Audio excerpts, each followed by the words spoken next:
Hey there, YouTubers!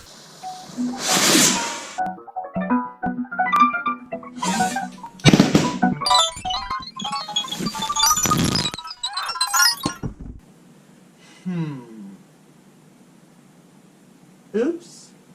There are no mistakes, just happy accidents. Happy trees, happy trees, happy trees. Oh, wouldn't this be a lovely place for our little squirrel friend to live? Oh, just nice and calm, happy trees. Pause. Okay, what does a bad Bob Ross impression have to do with today's topic? Well, I was painting with colors, and today's topic is color. Loose connection, pretty trivial, but it works. Alright? Let's just get started. So welcome back to another physics video. Today we're talking about color. So to first talk about color, we have to know what color is. Well, color is, produced by light, in a sense. So what is light? Well, I've talked about light before on this channel, specifically how it was produced. In those videos, I mentioned something called a photon. A photon can be thought of as a little packet of energy. It's a particle. But the amount of energy that particle has is determined by its wavelength. Now wait a minute, Professor. How can a particle have a wavelength? Well, to explain that, I'd have to explain wave-particle duality, quantum mechanics in higher dimensions, and I don't have time for that, so skip. Now these wavelengths are put on a spectrum. This is called the electromagnetic spectrum. It goes from lowest to highest energy, from the longest wavelengths to the shortest wavelengths. These longer wavelengths act more like waves instead of particles, and the shorter wavelengths act more like particles instead of waves. And they're split up into 7 different sections, going from longest to shortest. We have radio, micro, infrared, visible light, ultraviolet, X-ray, and gamma rays. The part we want to focus on is that visible light. This is a range from 700 nanometers to 400 nanometers. And it goes Roy G. Biv. Red, orange, yellow, green, blue, indigo, and violet. Now, the names of those, it's just the way it is. Alright?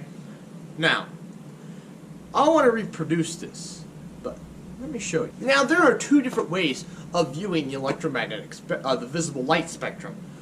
The first, and probably the easiest way, considering your amount of luck you have, is a rainbow.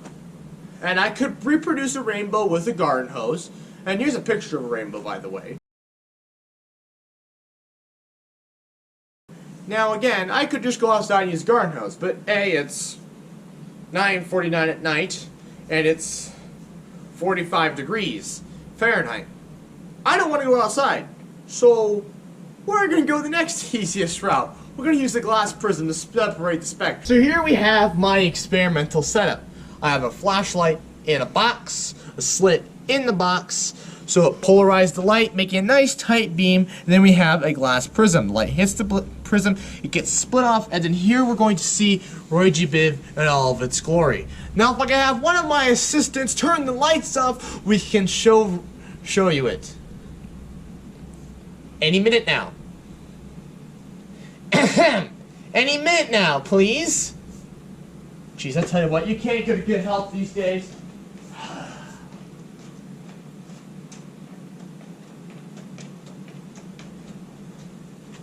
Okie dokie. Boom. Roy G. Biv in all of its glory. You have red, maybe able to see orange, yellow, green's hard to see, but you can definitely see indigo, blue, and violet. Absolutely spectacular. Now, what you didn't see, sadly, because my GoPro can't pick up what I saw and what everybody else saw. But, what you saw was dispersion of light. Now, this happens because certain wavelengths of light are slowed down more when they go through a medium. For example, violet and other shorter wavelengths are slowed down more in glass. Now, however, it's not just the glass that allows you to see it. It's the shape of the glass. If it were just a cube or a rectangular prism, the light's angle would go through and come out the same angle it went in at the same that came in on the other side. However, because of the triangular prism, these angles cause light to kind of do some funky stuff, and it comes out the other side at a different angle it came in on. This disperses the light, and you're able to see Roy G. Biv in all of its glory. However, there is one more way I can cheat the system and show you Roy G. Biv. Now, there is one more way to cheat the system. And now I say cheat, more like point out the flaws in human anatomy. So your eyes have different cones in them. Each cone can only see red, green, or blue. So these are called the primary colors of light. It's the different combinations of these that lead to us being able to see different colors. Now, if we turn them all on and we turn the lights off, it should look relatively white, the paper. But if I unscrew blue, it should look yellow, the paper. It still looks kind of white, but that is yellow. Now, if we screw the blue back in, unscrew the green, we have magenta, or violet, if you will. Now, if we screw green back in and unscrew red, we have indigo, or what they really want to call cyan. Now, if we turn them all off, we have black. And black's the absence of all color. Straightforward and simple. Now, orange is just a construct that we call it, so yeah. That's how you cheat the system. Those are all the colors, or as near as I could replicate them within my limitations. Hold up. Something ain't right with this video. We've gone through everything. Intro. Next scene is the conclusion. We're missing the fun fact. So I'm in my fun fact chair. I have my fun fact book. So it's time for a fun fact. So I had just talked about the primary colors of light.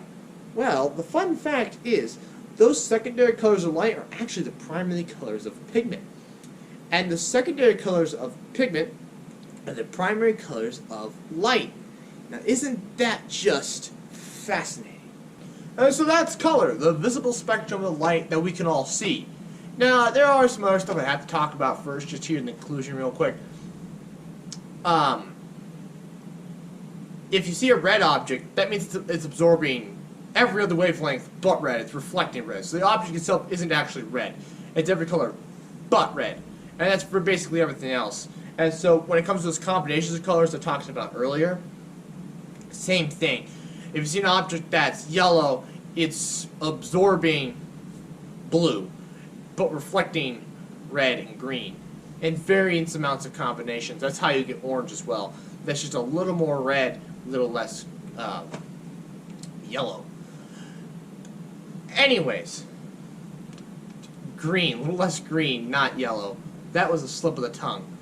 But lights, and if I were to make a full-on light video, is so much more important than just the ability for us to see. A light drives every chemical reaction in your body. It drives everything because infrared light is thermal energy, and thermal energy is needed for any chemical reaction to take place. And chemical reactions produce thermal radiation or visible light or a host of other things. Light is far more important than you think. Far more important than the tiny amount of spectrum that we're looking at. And that's color. So, in the meantime, I would like to thank you all for watching. Please like, comment, and share. New videos every other Friday from here to who knows when. And good night. So, hi there. For those of you that stuck past the conclusion, I know most of you probably don't. I have a laser of some sort of wattage. That's just a little bonus clip. But remember when I said photons are little packets of energy? This is just to prove that they are. So I have some black balloons here to show you how, as they absorb more energy of light from my some wattage of laser, wink, they catastrophically fail. Wow, that was loud. Step 3. Maybe I should consult my book. Oh, hi there! Didn't see you there. Bet you didn't see me, because I know nobody's watching. Because I never want right now, like how to make money from YouTube. Yeah, you should totally subscribe, please, and check the playlist wherever it's gonna pop up. Geez, this is getting awkward. Bye.